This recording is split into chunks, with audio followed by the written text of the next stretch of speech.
కొమరంభీం జిల్లా తుంగమడుగులో బీఆర్ఎస్ రాష్ట్ర నాయకులు ఆర్ఎస్ ప్రవీణ్ కుమార్ పర్యటించారు. పట్టణానికి కూతవేటు దూరంలో ఉన్న గ్రామానికి రహదారి, విద్యుత్ దీపాలు లేకపోవడాన్ని కాంగ్రెస్ ప్రభుత్వ అసమర్థతకు నిదర్శనంగా పేర్కొన్నారు.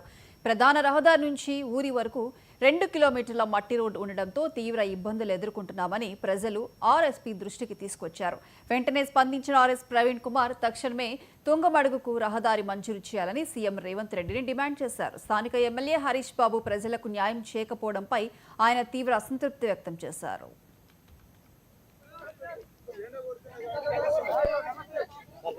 కొంచెం వాన 5 నిమిషాలు 10 నిమిషాల వాన వచ్చిందంటే మొత్తం కూడా బురదమైపోతుంది. సాయంత్రం 6:30 7 అయిందంటే చాలు మొత్తం ఆకతాయిలందరూ కూడా వచ్చి లిక్కర్ బాటిల్ పట్టుకొని వచ్చి కార్ ఒక గంట సేపు అయిన తర్వాత మరి మహిళలు ఏమన్నా రాత్రిపూట బస్సుకి ఇక్కడికి రావాలన్నా ఆటోలు ఎట్లాగో ఊరికి రావు కాబట్టి నడుచుకుంటూ రావాలని ఎట్లా వస్తారు?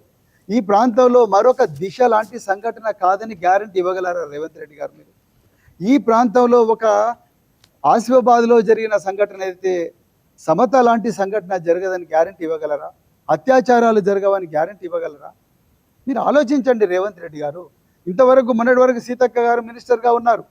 ఇప్పుడు జుపల్లి కృష్ణారావు గారు ఇక్కడ ఇన్ఛార్జి మంత్రిగా వచ్చారు. ఇక్కడ ఉన్న బీజేపీ ఎమ్మెల్యేకి అసలు సోయి కూడా లేదు. ఇంత ముందున్న ఎమ్మెల్యేలు పూర్తిగా వీళ్ళను పూర్తిగా వాడుకున్నారు తప్ప వీళ్ళకి న్యాయం చేసిన పరిస్థితి లేదు. ఓటర్లుగా వాడుకున్నారు అంతే. కనీసం అంగన్వాడీ సెంటర్ పెట్టమని 4 సార్లు అధికారులు అడిగినా అంగన్వాడీ సెంటర్ పెట్టలేదు. ఇక్కడ నుంచి ఈజీగా ఎట్టబోతారంటే వీళ్ళు 3 కిలోమీటర్లు బురదల వాడుకుంటే చెంటి పిల్లల్ని ఎత్తుకొని ఎట్టబోతారు? 350 కుటుంబాలు ఉన్నాయి. అంగన్వాడీ సెంటర్ పెట్టమని నేను కూడా ఉన్నత అధికారులతో మాట్లాడిన ఊర్ల నుంచి డిస్ట్రిక్ట్ వెల్ఫేర్ ఆఫీసరు, అదే విధంగా director women and child welfare, ఈ ఫైల్ మీద ఎవ్వరు కూడా యాక్షన్ తీసుకుంటలేరు. అంటే వీళ్ళు ఇట్లనే బాధ్యతలుగానే ఉండాలి, వీళ్ళు ఇట్లనే అత్యాచారాల బారిన పడ.